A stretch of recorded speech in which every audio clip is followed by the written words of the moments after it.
Hello everyone. तो आज हम करने वाले हैं क्लास 15 और आज डेट है 11 अगस्त 2026 और आज महाशिवरात्रि है। तो आप सभी को महाशिवरात्रि की बहुत बहुत शुभकामनाएं।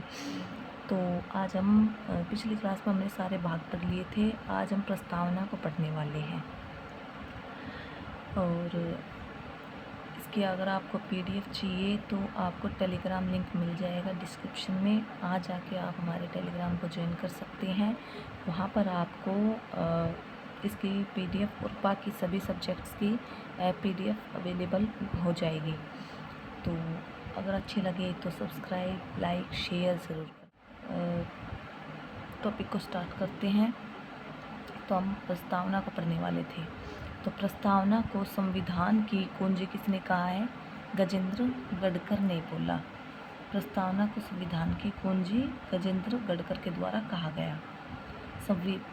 प्रस्तावना संविधान की जन्म कुंडली है, ऐसा किसने कहा? के.एम. मुंशी ने। प्रस्तावना संविधान का परिचय पत्र है, यह नाना पालकीवाला ने बोला। और किस बुक में बोला? वी द पीपल, इनके द्वारा लिखी गई बुक है, उसमें बोला है। प्रस्तावना को संविधान की आत्मा ठाकुर दास भार्गव ने बोला है। प्रस्तावना को की नोट अर्नेस्ट बार्कर ने बोला है। किस बुक में? Principle of social and political theories book में।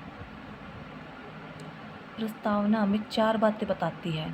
पहली है शक्ति का स्रोत, भारत के लोग हैं।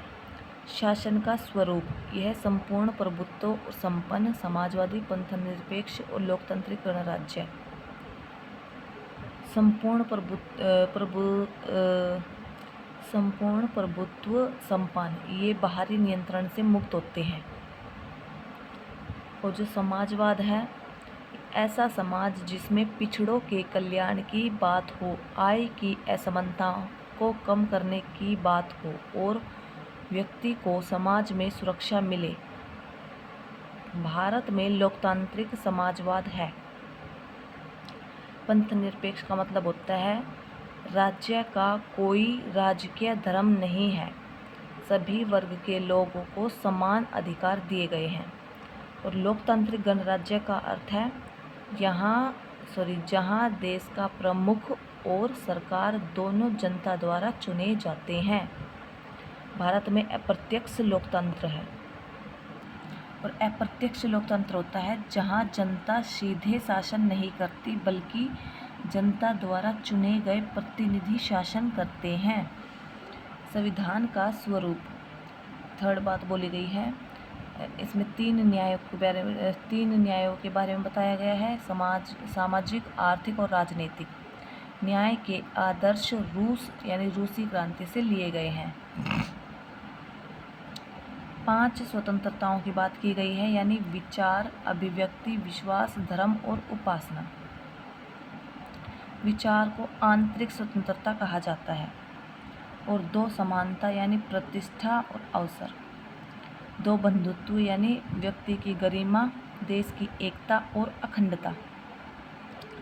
अधिनियमन की तिथि 26 नवंबर 1949। संविधान की प्रस्तावना में संशोधन, अगर संविधान का अंग है तो संशोधन कर सकते हैं, और अगर संविधान का अंग नहीं है तो इसमें संशोधन नहीं हो सकता है।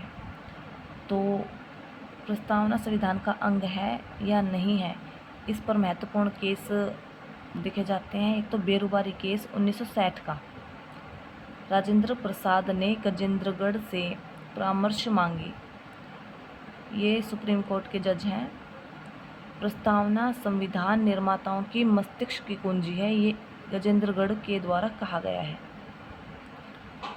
प्रस्तावना में संशोधन, यह प्रस्तावना का अंग, इन्होंने कहा ये दोनों ही नहीं हो सकती, ये अंग भी नहीं है और इसमें संशोधन भी नहीं हो सकता। केशवानंद भारतीवाद 1973। प्रस्तावना संविधान का अंग है, इस केस में कहा गया। और प्रस्तावना में संशोधन किया जा सकता है, बट मूल ढांचा बदलना नहीं चाहिए। मतलब जो पुराना वाला संविधान है उसमें चेंज नहीं होना चाहिए। 42वां संविधान संशोधन 1976। इसके तहत समाजवादी, पंथनिरपेक्ष और अखंडता 3 शब्द जोड़े गए। प्रस्तावना परिवर्तनीय नहीं है, इसे न्यायालय द्वारा लागू नहीं किया जा सकता। तो ये थी हमारी प्रस्तावना की क्लास।